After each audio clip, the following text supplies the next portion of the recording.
intro to the sit down vlog. Da da da da. Welcome to the sit down vlog. Ba-dum-bum. Like, man, she keep teasing me talking about we need to do an intro for the vlog. Yeah. No, baby, no. It's Kier now. If it was stick, you'd just be Oh. I was gonna say Sarah now. It ain't no fear in him. I mean, you're a rapper. He ain't gonna cry, won't drop a tear with him. Don't you like freestyle? A little bit. So? A little something. You don't freestyle for me. You don't do none of that stuff. You don't sing for me? I always offer to sing for you if you freestyle for me. Oh, that's not an even exchange. Baby, I'm always singing. You're not. Fine. If I sing, will you freestyle? Yeah. Go ahead. Bust something. What you want me to sing? I want you to sing an intro to Kier now. I don't freestyle. I need the words. I don't write. I just sing. Ooh, you hum the melody out. The melody. Who's Melanie? Who's Melanie? Y'all know Melanie? I don't know no Melanies. That's payback for E doing that dance last night. Y'all, she had my baby. No, I didn't. Who taught you how to do that dance? Oh. No, I didn't. Oh. She had my baby busting it wide open. No, I didn't. I really don't know where she learned that. Like legit. Do you know where she could have learned that? Nah, that dance is so disturbing. She does it so intentionally with the... Alright. Welcome back to another sit down talk. Sit down love talk. Sit down talk. Sit down talk of love. No. So the other day I'm scrolling on Facebook and I'm scrolling and I saw a post from somebody. And this is one of those Facebook groups like marriage is awesome, like one of those. It had a hierarchy and it said like God, and then under God it was like kids, and then under kids it was marriage. And a question was, what do you put first in your relationship? Your kids or your marriage?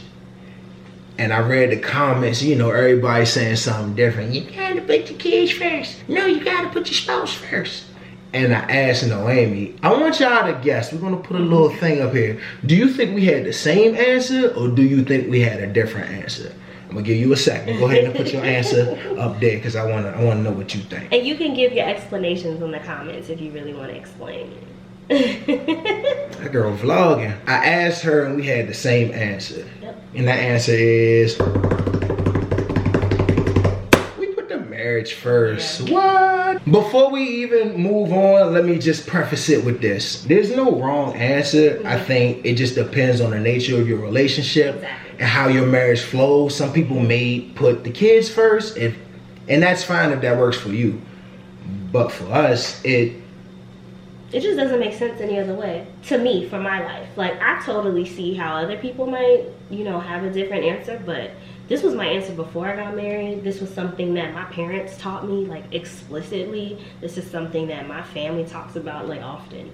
So it wasn't even a question. I understand that there are different viewpoints simply because people feel differently, like, but I just never thought of it any other way. I never thought of it before, period. Actually, the person that got me thinking that way was you years ago. Yeah, and like... Kamel said something to me. Your cousin Kamel? Yeah, my cousin said it. I think it was when we visited him, when we went to Queens. We didn't have E yet. We weren't pregnant. Wait, that's probably around the time that E was conceived. It was like November 2016. I remember I was having a conversation with my cousin then, and I don't know how the conversation came up, but he was like, if I had to choose between the kids and my wife, I'm gonna choose my wife. Like, I could have other kids, and I'm not gonna find another love like this. It's like kind of eerie of a statement, but I feel you. Tad morbid. You know? There is a good argument though that if you lose one of your children, which is that's devastating, and no one will ever want to go through that. But like, if we here, so let's talk about it. If for whatever reason you won't find love like that again either. That's not a replicable love, and that's not something you can replace. So saying that you put your marriage first is a massive statement. My logic is, if I put our marriage first, everybody in the house benefits from that. If I put the kid first, my marriage in some way, shape, or form is going to take a back seat, which I don't know how long a relationship like that can survive. Well, do you think that would work if the two people in the marriage feel that same way? If they both feel like the child should be the priority?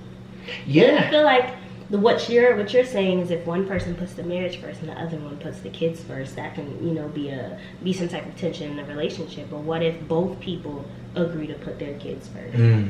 That's a good point. I didn't think about that. That's a good point. I think if both people agree to put the kids first, you still have a strong foundation for your family. I think that just goes back to what their relationship looks like. Yeah. Because everybody's relationship isn't like romantic. Some people's relationships are transactional.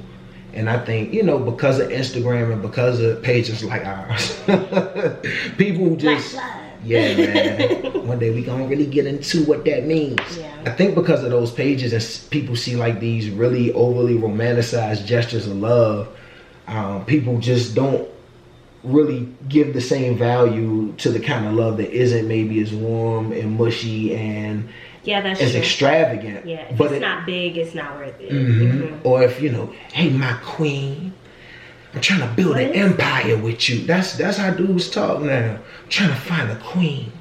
Is that really? To build my empire. Yes, man. Y'all be on Twitter? Yes. Yes. I don't know. I'm spoken for. I don't have to deal with those issues. Yeah, you are. That's mine. So anyway, what prompted me to think about this topic was I was on Instagram and there was one of those polls about what does your toddler do to piss you off? Everything. It was just so funny to me because I vividly remember us doing a vlog episode like maybe a year and a half ago about how having a baby changed our life and how we don't have no time for each other. We gotta do this and we gotta do that and we don't have this and our life sucks. Little did we know. If I can go back to that. Because this little one, love her. Stop. Whenever you got a preface a critique of somebody with I love them, whatever comes after is gonna be bad. True, but bad. I wouldn't even call it bad. Like bad isn't the adequate adjective for that. It's just so backwards and so different. It's like I'm living in a Twilight Zone. What you mean? Like when she was a baby, I remember we were like, we don't have time to spend with each other and blah blah blah. But when I actually look back on what we actually did everything together. We usually gave her baths together. We were feeding her together because she was learning how to eat for the first time. Like we did a lot of those milestone things together.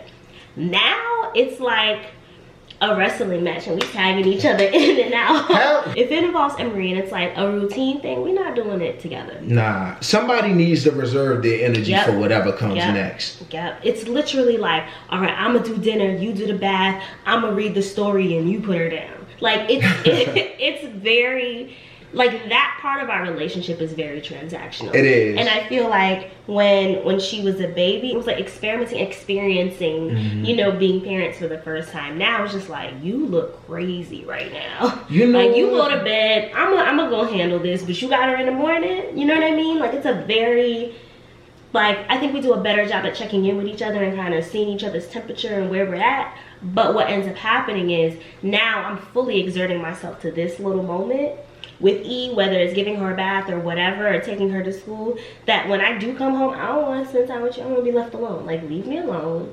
So I think we're spending less time together as far as like the actual number of minutes, hours, whatever. But I do feel like the time that we are spending, we're making the most of it. I agree. You know what I kind of noticed is like your relationship with your kid is not much different from like a romantic relationship. Just like the turn that it takes, it starts off all new in this honeymoon phase. Yeah. Once you're, listen, do you have children? Are your children like teeny tiny, they don't talk yet? Let me tell you, once they start talking and making sense of the world, the honeymoon phase is over. Because you can't write anything off as they don't know what they're talking about. Like, nah, they connecting dots. You have to listen now. Like, oh, you're a real person. You're not just a meatball with hands. All right, let me do what you just asked me to do before you get mad and start throwing stuff. There are parts of like this growing up thing where I don't like her. Ditto. Parents be so afraid to say they don't like their children. You don't have to like them all the time. You have to love them, but you ain't gotta like them. But you know what it is that we don't like about her? Is that she's forcing us to slow down. She's forcing us to step outside of our own path. She's forcing us to be patient. She's forcing us to literally press pause on our lives so that we can direct all of our attention to her. Which, that's what a parent is supposed to do, but it doesn't mean that it's easy, nor does it mean that it's always going to be fun. Nor does it mean you want to do it when you have to. Nor does it mean that you're going to feel good about it after you do it. So we're not telling y'all to not take care of your kids. We're just telling you it's hard, and you're going to hate them sometimes, and we feel you, but don't have child services come and take your child. That's not what we do. I think hate is a strong word. You don't hate your child. You just really, really, really hate them. Right? Around it. You don't hate her. She just frustrates you. I can't hate her. I just hate the things that she does. Like what? This is my stuff, not hers. Like, okay. So in the morning, I'm not a morning person, and I wake up and I'll be like, hey, man, what you want to eat? She'll be like, nothing. I'm like, all right, cool. I'll ask you in a few minutes. A few minutes roll by. What you want to eat? I want cereal. Cool. You sound just like her. 2 cereals. Which one you want, boo? This one. Get the cereal. Pour it up. I pour the milk. I don't want cereal. I make the same preparation for whatever option B is. No. At that point, you can starve to death because I don't care anymore. No. If you don't want to eat what I cook you, then you don't have to eat. And this is how Child and Family Services gets called to your house. Sometimes you just gotta sit with her. Sometimes she just needs a minute. You're right. She does. I'm learning that though. Sometimes you need a minute. A lot of times you need a minute. You need several minutes. I need a minute more often than not. I didn't know her 3 years ago. This is a stranger living in my house. And then I fall in love with her, and then she starts a whole new set of stuff that makes her a different person. Yeah. And I'm like, okay, so I have to learn to love this new thing, and I'm missing the old. And that's what parenthood is. It just snatches the rug from you at every stage. Sounds like relationships too. It's the same thing. It's the same thing. I feel like on YouTube, there's no shortage of people talking about why parenthood is so awesome and all the blessings that they get from parenthood. And that feels good and I identify with it. But there's a whole nother part of parenthood that it feels good to admit that I don't like. And it actually makes me feel closer to my daughter when I can say, man, I hate when you do A, B, C, but I absolutely love when you do these other things. I don't think it's a bad thing to spotlight the negative aspects of life. Like, that's what makes things real. When we walk around acting like everything is just hunky-dory all the time, I think people connect with that piece of it. Yeah. But there's another piece that's missing, and that's what makes social media feel so fake. Yeah. But you're right, though. I was talking to somebody the other day, and we were talking about just like the way men think sometimes. And I think just from talking to my homies who are husbands and clients that I've had out in the field, and just conversations with folks in general, it feels like a lot of guys either consciously or subconsciously make the decision to be a good father or be a good spouse. Got it. And it's like I don't know if anybody really feels like they can excel 100% at both. Why do you think that is? Because I do hear that often. You know what I mean? Like, why do you think it is for you? I would say, because I don't want to bunch all of men into one category, but like, why is it so hard Thank you for that. Look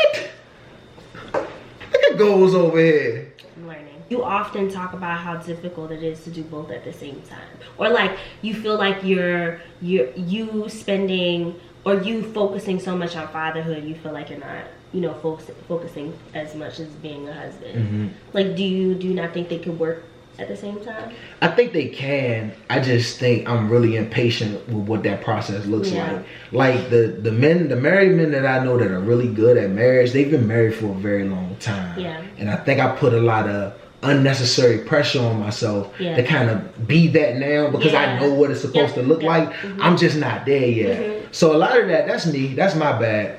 But on the same token, like for me, it's tough to be both because in my head I compartmentalize being a husband and being a father. It feels like it just takes two different parts of my personality. Like the way I'm compassionate with E when she needs me is different from the way that I'm compassionate with you when you need me. And I feel like it just takes from me in different ways. And I'm not always able to be 100% in both categories. Does that make any sense? No, it does. But I guess my question is the why then. I don't know. I think that also may boil down to the kind of person that I am. How so?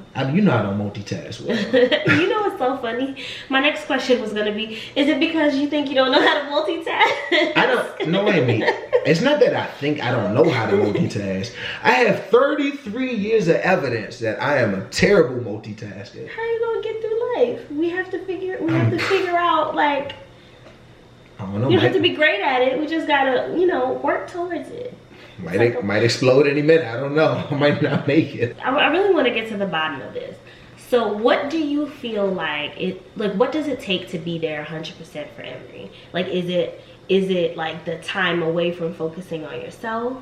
You know what I mean? Is that what's, a lot, or is it just like getting to know a new person? Because she's changing all the time. I think it's the fact that I went from having nobody who depended on me to having 2 people who depend on me. And I don't ever want to look back and feel like I shorted either one of you all. I think you will, no matter what you do. Because you're just so hard on yourself, and you really do strive for perfection. And I feel like because of that, you don't see how good of a job you do. I just always see the room for improvement. Yeah. Like my baseline, whatever I do, that's my baseline. Mm-hmm. I never find any of my efforts as a dad or a husband spectacular. Mm-hmm. I feel like that's what I'm supposed to do. So, I guess it's kind of like me and my own expectations. Yeah. Now you ask me this question, now I really got to think. I don't know. Why don't I feel like I can do both at the same time? I feel like I'm always shuffling, and my attention is not 100% one place. An example is if I feel like I'm leaning into our relationship a little bit better, I'm calling you or I'm texting you during the day, hey, following up on you to make sure you're okay. In addition to my other tasks, I don't always remember to like do that 100% with the baby. Gotcha. Or like if like my emotional draining shit is the same. Now, it's getting really personal, but like the stuff for me that's like emotionally draining, as I get older, it's starting to feel physically draining too. Mm-hmm. So I internalize all of her issues. I internalize. Yeah. For a living, I listen to people's issues, and I can hear the craziest thing ever, and I kind of be like, okay, I can understand why that would be difficult. But with you, when you tell me something that hurts you, I can't even think there because I'm automatically hurt. Yeah. It's like automatically triggered. Yeah. So it's just a lot of emotional stuff to navigate through. And always wondering if you all right, I spent that time with Noémie. Mm-hmm. Dang, could have helped Emery, write down her words. Dad guilt is real too. Yeah. And so is husband guilt. And it manifests in different ways for a lot of men. Mm-hmm. So, everybody's not comfortable being vulnerable, but man, it's real. I'm always wondering whether or not I'm doing the right thing by you. Wow. I'm always thinking about that. So you are. At least from what I can see. Thank you. But you know how I am. If I don't see it, then it don't exist. I can give him all of the compliments in the world. Like, babe, you're an amazing husband. I hate my brain, man. You're so dependable. You're this and that. And he'd be like, no, I'm not. I'm like, son. Did you see that living room? Like, I could have cleaned that. Like, baby, you gotta work all day. I could have cleaned it from work. I can do everything. But you can't, and nobody's asking you to. That's a tough pill to swallow, but how many times do I have to remind you that too? Oh my God. But I know that. This is the thing about me. I feel like I go through moments, but I know that I'm trying my best. So for me, the way that I compare and assess where I am, like I don't compare myself to the vision of the perfect mom. I just ask myself at the end of the day, like, well, did I do my best? And if the answer is yes, it's a lot easier for me to kind of move past that sense of guilt or that sense of like, self-consciousness. I'm not perfect. I don't expect to be perfect. I just expect to be able to say, you know what, okay, I did what I had to do and I could live with it. Can you convince yourself of that even when you're not in that space emotionally? No, sometimes you need a moment. Yeah. Sometimes you need a moment to just feel like shit. You just need you need to be in a space of a funk for a little bit, because I feel like that's also being kind to yourself, and that's something new that I've done. Because usually I'm like, nah, I'm not about to be in the gutter with my feelings. You know what I mean? Like, nah, yeah. I'm not here to be sad. Let's move on. But I think now I've learned to, if I'm having a bad day, just let them know, like, hey babe, I'm having a bad day. I really don't feel like doing anything. I'm gonna be in bed. I'm gonna holler at you later. Yeah. And then a couple hours later, I'm usually fine. So it's like, it's never something that's just a continuous state of like depression or funk or whatever. It's just like I need a minute to just be in my feelings, and usually after a while I'm okay. I don't know why I'm like that, but do you feel like when I talk to people who have kids who are like 5, 6, 7, they always say two things: one, it doesn't get easier, and two, it doesn't get cheaper. Like they always say that. Do you feel like in 5 years, just like the strain of parenthood could warp our marriage at all? Like, oh gosh, yeah. Yeah, me too. So you know how we kind of talked about how we talk about how our marriage comes first and then children. I feel like when they're 5 and 6, it gets blurry. So you might come first, but this little child of ours has mad responsibilities that are now our responsibilities. Like when they're in school doing homework with them, staying on top of it, that's our responsibility. If they're in sports or whatever, that's our responsibility. If they have any issues with other kids, you know, whatever, it's our responsibility to work through with the other parents. So like I think even though I prioritize our relationship, the majority of our time is going to go to our kids. And that's where I think it's going to be like, okay, well, I'm spending, what? Kids. I'm just saying. You know something I don't? Nope. Do you but know something? I feel like I just made my plan. You remember one time when I said that about multiple kids? Like if we had like 3, 4 children, it's like we'll look up one day 10 years from now and like I'll be with a total stranger because we wouldn't have had enough time to really be with one another, because it's hard to find babysitters and it's expensive. Yeah. I don't think it's that black and white. I think that it is difficult and it can definitely change your relationship, but I think that's going to be where the responsibilities change. Let's say, you know, 10 years from now we have 2 kids, right? Like we're going to have to take time, we're going to have to take pockets of time to spend time with each other. If you're waiting for that moment, you're gonna be waiting forever. Yeah, where I don't have the kids, I don't have this, like you gotta get creative. You know what I mean? And I just think that that's where it gets difficult, and that might be, at least for us in the way that we interact, if we were to have a second child, that's gonna be where we're gonna have to stretch a lot. Yeah, I agree, and that stretches what I'm afraid of with another kid. Because it's like we already feel stretched, and that's what parenthood does. It stretches you, and then we like, man, I can't take it no more. Your kid said, guess what? A little bit more. I think we both have the bandwidth for that, but I know that bandwidth ends at some point.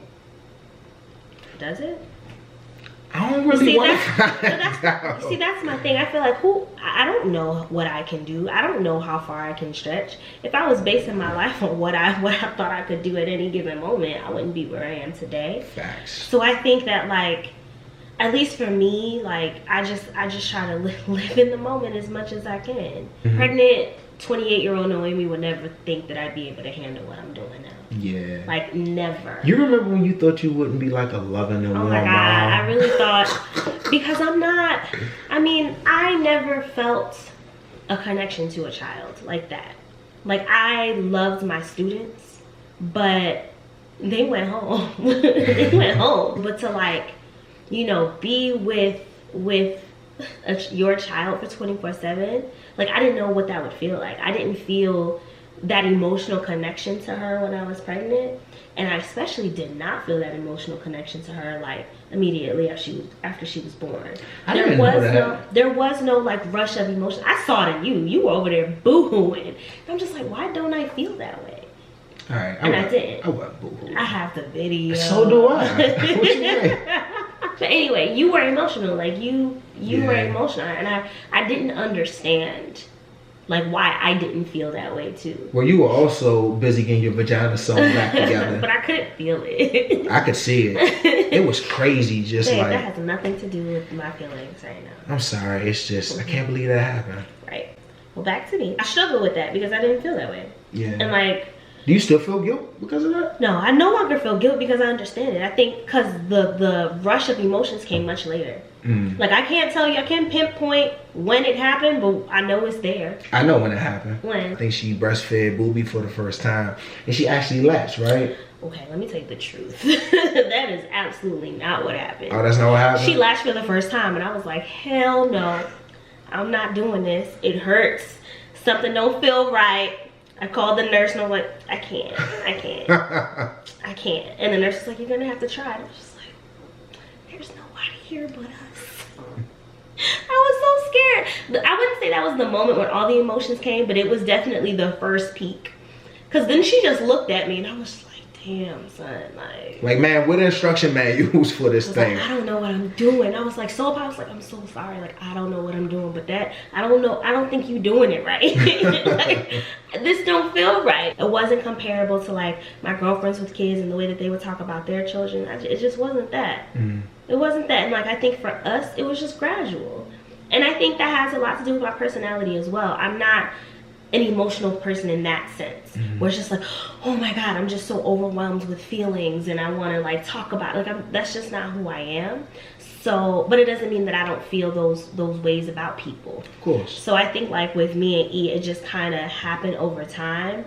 And despite the fact that being a toddler is just cruel and unusual punishment to a parent, I genuinely like love spending time with her. Like every morning she just looks at me, she's like, Mommy, you're so pretty. I'm like, what? Remember today I didn't even have a ponytail holder and my hair was a hot mess. She's like, you're so pretty. I'm just touching my hair. What? I know you're only saying that because we say that to you every day, but you're emoting as you're saying it. You know what I mean? Like there's some truth into it. Or sometimes she'll just look at me and hold my face and say, I love you, Mommy. And it's just like, okay, like even if you're just repeating behavior that you see, this is great behavior to model. You know what I mean? Like, and it's forming the person that you'll eventually be one day. You're right. She is a loving person. Yeah, she really because is. Because she sees love every day. The other day, we were in the bathroom and I was trying to help her with something, so I sat down on the toilet to get low and just think I was helping her fix her pants. And she said, Daddy, you on the potty? I said, good job. I said, thank you for the positive reinforcement. I needed that. We kind of parent Emery pretty similarly. I don't think we're that different. I actually disagree. Really? Yeah. How so? Aside from that, you think I'm more patient with her. Yeah, I do think you're more patient with her. You and I, we parent according to like our upbringing. With your upbringing, you had a lot more structure. Oh, I see what you mean. So you're very structured in the way you parent her. And with me, there was no structure in my home. It was only like love and affection. So I can provide the love and affection, hugs and the kisses and make all the songs, but the structure is what I struggle with. And a part of the dad guilt is the fact that I feel like sometimes as the man, your job is to provide the structure. Oh. But that's not my role in this relationship. You know what I'm saying? So it's like the expectations of what a father should be, which I'm completely making up in my head because I have no, I don't know. You only have what you think it is. I've got Carl Winslow, Uncle Phil, the guy with the Jerry curl from Step by Step, and who's another father? Huxtable. No. Definitely not him. But also, you don't want to be that father, do you? I don't know. I'm completely in the dark with this. You said to me before that you don't want that, so. I think what do you want? It's not so much what I want my fatherhood style to be like. I think it's overall what I want my fatherhood style to really impart in the booby. Like what is that? What things do you feel like are unique to a father that you want to give her? You on fire today. I think the easy answer is like expectations of men that you allow in your life. I feel like that's the easy answer, but I don't want the summer booby's life to be her romantic. It's more than that. She's more than whatever man she can keep, or whatever partner she can keep. Yeah, that's true. But like I want her. From me, I just want her to be able to be very compassionate toward other people. I want her to be able to understand where issues or conflicts between she and other people. I want her to be able to make the distinction between where that's her stuff and where that's the world stuff and be able to navigate through it. That's it. I have no idea how I'm gonna do that, but I just figure if I model that for long enough, then perhaps she'll pick up on that. I remember you told me something about distortions. Remember you were talking about like how sometimes we have distorted views of where we are, you know what I mean, and like that can kind of stand in the way of where we could be. Do you think this could possibly be a distortion? Oh, it's definitely a distortion. Like, I acknowledge that there's a gap in between the way that I feel and the way things probably are outside of my head, but you can't invalidate feelings because you don't have evidence for them. You know what I'm saying? No, I'm not saying. No, I'm not saying you do. I'm just saying that I can't do that to myself. I still got to look at the fact that I feel that way. Well, my question was where. Like, I'm not trying to get you to invalidate it. I'm just saying we acknowledge that you feel it. Where do you think that is coming from? So Noémie and I were raised in two different kinds of households. Noémie was raised in an immigrant household where it was a bunch of families living under one roof. More specifically, for the better part of her life, there was her mom and her dad. I grew up in a house where it was just my mom and my grandmother. So it's quite a different dynamic. My grandmother wasn't really like a parent to me, but she was always there for support. And one thing I noticed with you and with people that grow up in two-parent households, their personalities, you can see where they got a little bit of that dynamic from both sides. And I can see that in her, but that's not present in myself because all I really got is what my mom gave me. So there's I guess my parenting skill set, or just the way that I look at parenting, just falls a little flat in that area sometimes. And I think it's an insecurity because in my head I believe that you either know a little bit more than me, or you're just like intrinsically better at parenthood than me. And I know a lot of moms hate that, but speaking for all the dads, I'm not saying you know everything, but when I always ask you a question and you always got the answer, it's hard to believe that you don't know anything. How are you this much better at taking care of this new person we created than I am? All the time. I'm sure you disagree, but it's hard. Have you seen yourself as a mother? Outstanding. Outstanding motherhood skills over here. I don't know what I'm doing. You know what? I think a lot good ass job. I don't know where I was. You okay? We were talking. I'm really stressed out with work, man. I'll take care of Booby tonight. Yeah. So you can do what you need to do. But if you need to lock yourself in the office door, and I'll make sure you get what you need to get done. Thanks, boo. But don't worry about it, because you always worry about this shit. And it never, ever is an issue. Like, today was just a really tough day. And, you know, I feel like I should have been on the way to pick E up by now. No, I got time. I got at least like 40 minutes. I'm picking her up. Oh, you are? Yeah. Oh. I got you. I'll pick her up and drop her off tomorrow. Yeah. See, this this was why I'm married. Oh, okay. We were. Should we keep that in? Yes. All right, we'll keep that in. We was just talking out logistics. My bad, y'all. I'm glad we caught this because this is like the progress that I'm talking about in a relationship. Like I feel like in a relationship, you kind of go through, it's like tug of war. It's like sometimes we're focused a lot on one partner versus the other partner, or on the kid versus the relationship. And one thing that I'm like starting to notice that we're doing in our relationship now, and it's kind of sad. It's kind of sad for me to say it out loud because I did think we were doing it before, but now that I see the progress, we weren't even close. And Stupid kids. We were so dumb. What I'm talking about is just the ability to put your individual stuff on the side for the other person. You know, and not comparing about whose stuff is worse. I think that's easy for us. No. It's not easy for us. And you want me to keep it a buck? Man, keep it a buck. I feel like you were very loud and expressive about what you didn't like about the relationship. Well, not what you didn't like, what you were struggling with in the relationship. And you were very intentional about us focusing on that. You know what I mean? And I don't think I've ever been that expressive about what I really need. I'm just like, I don't like this, I don't like that. I'm just like, hey, this isn't working, it's not gonna work. We need to stop, abort mission. We need to focus on me right now. Like, sorry guys, but we gotta wrap this shit up. And I feel like for the first time I'm able to say that without feeling guilty. I was never comfortable doing that because I was like, well, you know, he has a much bigger problem to fix.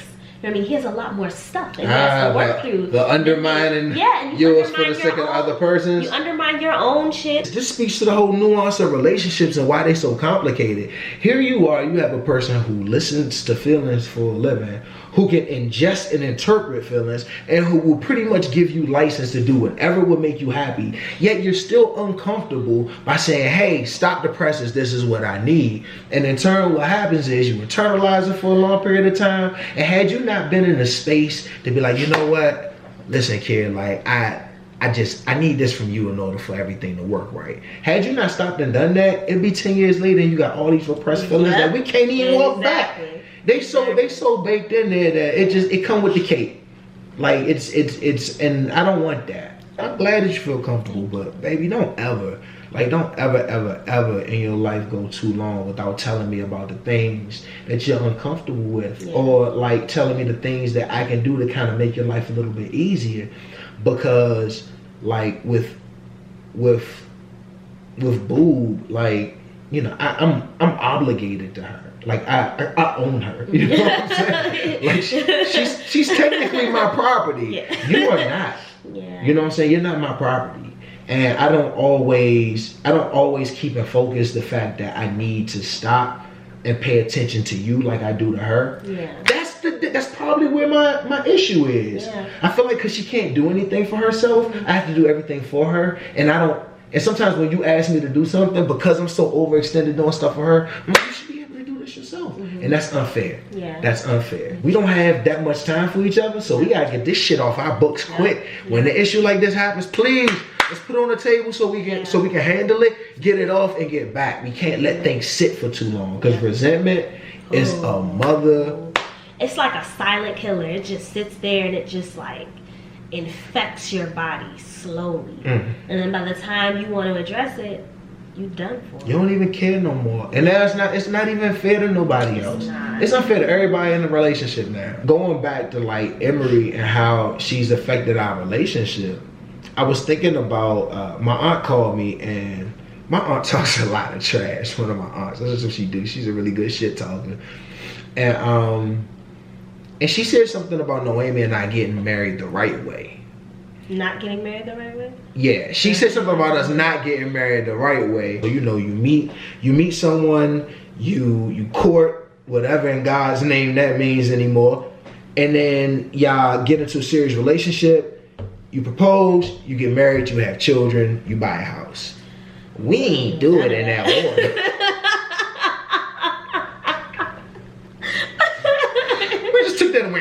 But you know what though? We wouldn't trade it for the world. I wouldn't. And that's I would not. Man. I would not. I feel like I got a chance to test drive the car before I bought it. I don't even think of it like that. I feel like it's such a man way to say. Look, I bet every dude that's listening is like, yeah. Our relationship to me means so much because I feel like I can physically feel every time we level up. Like it feels so different, and it's just like, whoa. Yeah, I don't like the feeling of when we level up. Yeah, because it usually comes with some shit. It's after the level up comes at the heels of the makeup of a really bad argument. We haven't had an argument in a while. See, that part scares me. We overdue. I can tell you now what the argument's gonna be. What? So, second baby? Yep. Pray for us, y'all. We here. Let's talk about it. If I get one more DM in the Kier them Instagram asking about a second baby, you got second baby money? You gonna come here and babysit? What you gonna do? You're not gonna do nothing. What you talking about? You. What I'm gonna do for what? If somebody else gives you another comment, what you gonna do? I will. I'm a reporter to spam. Neither of us are pressured to have another kid, but both of us feel like we'll regret not having another kid. And I think we both kind of float on who's gung-ho for baby number 2 and who isn't. And it's just, we're never on the same page about it. I think the reason why it's such an argument because, you know, we are getting older. I don't want to pressure us to make a decision, but we're going to have to make a decision. Or the decision's going to be made. It don't matter whether or not you pressure. Yeah. It's like the time clock is ticking. Yeah, I disagree with you though. We're not in the same place with this. I just said we're not. We're never on the same page with it. That's what I just said. You did say that. I'm sorry. No, we're never on the same page. Like, neither one of us have an answer. I feel like you want a second kid a lot more than Right, but I'm not sure that I want to. Like, you see, just because it's more than you doesn't mean I'm sure. Like, I don't know. I don't know. Like, I don't know what I want. Some days I want a second kid. Some days I'm cool with one. Why do you want a second kid? Like, what's the root of that? Like, what is your primary reason for wanting a second child? So it's like legacy. As many chances to live out like this bomb legacy thing that I have in my mind. Do you need 2 children for that fantasy? Listen, if I feel like I can create the future leaders of the world. So yes. You need to do more than one. Yes, like, I don't know if Eve's gonna be it. You know what I mean? Love the girl, but I don't know. Don't do that to my baby. Booey boo, you gonna be the president one day. But also, that's one thing. Number 2 is that, like, I always grew up wanting a sibling. You know what I mean? And I just feel like now that I'm older, I have 2 parents. You know, and I have 2 parents that sometimes go through stuff, whether it's like medical issues, whether it's financial issues, and like the pressure, or even my mom's having a bad day, so she calls me, and then 2 hours later, my dad's having a bad day, and he calls me, and now I got 2 people emotionally dumping on me. And sometimes I'm like, you know, like, I have my cousins for that, but you know, sometimes I can't go to them with stuff like that. And there's a little bit of envy, jealousy. Like my sister cousin, you know, she's been on a ton of vlogs, Dominique. This is the closest person that I have to a sister. She has brothers.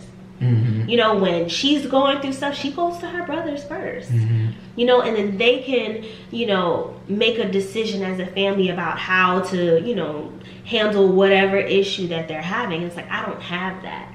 And all I think about is worst case scenario, like, what if something happens to one of my parents? Like, not only financially and physically am I there to handle it alone, but I'm also there to handle it alone emotionally. Like, yeah, you're their son-in-law, but like, you don't have 30 plus years of experience with them. You know what I mean? So it's just like, that's a huge factor, you know. And 3, like, this is a little bit selfish, but like, I'm really unhappy with the circumstances of how, you know, we found out about E, like the first couple of months of us trying to figure that out. And it's like, I wanna do that over. You know what I mean? And I wanna experience that excitement and us trying, and you know, like, just that happiness that you know, you kind of see in the movies, and people are so excited about them finding out that they have a baby. I mean, I'm just being honest. I get you. Know? Respect. So it's just like, I want those experiences for myself and for my family, you know. And you know, you mentioned this on your first Father's Day when we were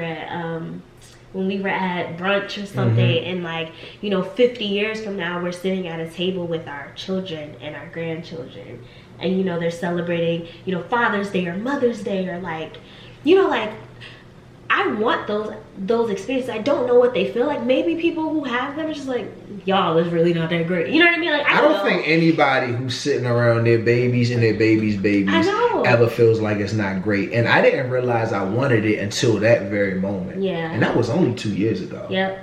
And I was like, oh, that would be dope to have. That's the frustrating part with me. I just feel like there's so many parts about raising a baby that just don't jive with my personality. And to your point, I know what you're saying, like, oh, it doesn't look like you're doing, it doesn't look like you're struggling with fatherhood. It doesn't look like you have any insecurities in this area. It's like, yeah, well, Robin Williams didn't look depressed. Yeah. If I could just like and spit out an 18-year-old, we'd be Gucci. I don't want to have to raise another baby. On top of that, have to take care of a pregnant woman, which is an entire job, believe it or not. Yeah. While having a toddler, and then when that baby is born, the emotional stuff. Yeah, to do that all. I get it. Breast pump stuff. I get it. It's the lack of sex. Baby, none of that is lost on me. Oh man. None of that is lost on me, but that's the exact reason why it's still a question in my mind. Yeah. You know what I mean? And I think that, like, recognizing that we're both unsure about it helps. We have to remember that. You know what I mean? We have to remember that, because I think sometimes you think, well, you know, you want. I don't know. I know you just sound so sure. You just be sounding so sure. No. What I don't always know whether or not it's worth it is dealing with the disappointment of going through all of this struggle to decide whether or not we want to have a second baby, making a decision, and then we try and we can't. Yeah. Because I know what that's going to do to you, and I don't always know if I got it to like be rah-rah in your corner and like help you through. That's a deep hurt. This is the way I think about it, right? I'm not going through that by myself. And I feel like one of the reasons why, you know, I love our relationship so much is because it's not just my child that we'll be trying to have. It's going to be ours. You know, and I think the difference between like the just the medical issues I was dealing with then, and you know, God forbid, this is, you know, we're not able to have a second baby. I have you. You know what I mean? And then you also have me. You don't know how you're going to respond to that. That's very true. And it's like I'm kind of feeling like, okay, this is going to be an experience that we're going to have together, and we're going to have, you know what I mean? Like, real talk, you feel like I can, like, you having me is really going to be that much helpful? Yeah. That much more helpful? For real? Like, you feel like I can make a difference just like my presence? Yes. Like, what am I doing exactly? It's so strange. Like, the fact that you're asking me this question is like, do you freaking see yourself? No, I don't. None of us do. I know that if we try, and if we're not, one, at least we tried. You know what I mean? And two, like, I have the best support system ever. Thanks, baby. That makes, you don't know, but that turns the gears in my head a little bit, because that infertility piece is really scary for me. Oh, for sure. And I know a lot of people, dang man, you right, I don't know how I take that. This video ran way too long. It always runs long. Man, listen, in the last video, people were making comments like, y'all need to make these longer. That last video was what, like 17 minutes? We cut it down from 45. Yeah. Like, we try not to drop an hour-long video on y'all. We're not going to do that to you. Because we can talk.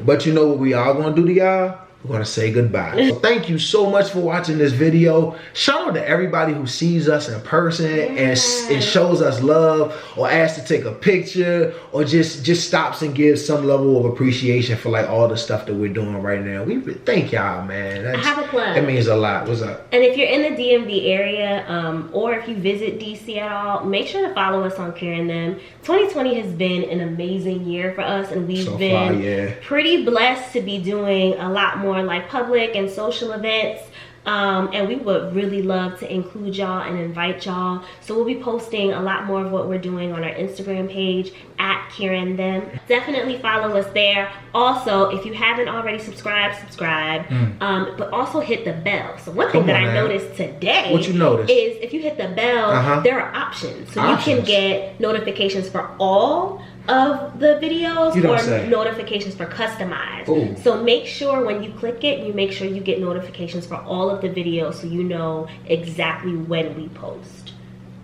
Yeah. I just found that out today, because I'm like, I'm not even getting the notifications. You got all the content. All right, y'all.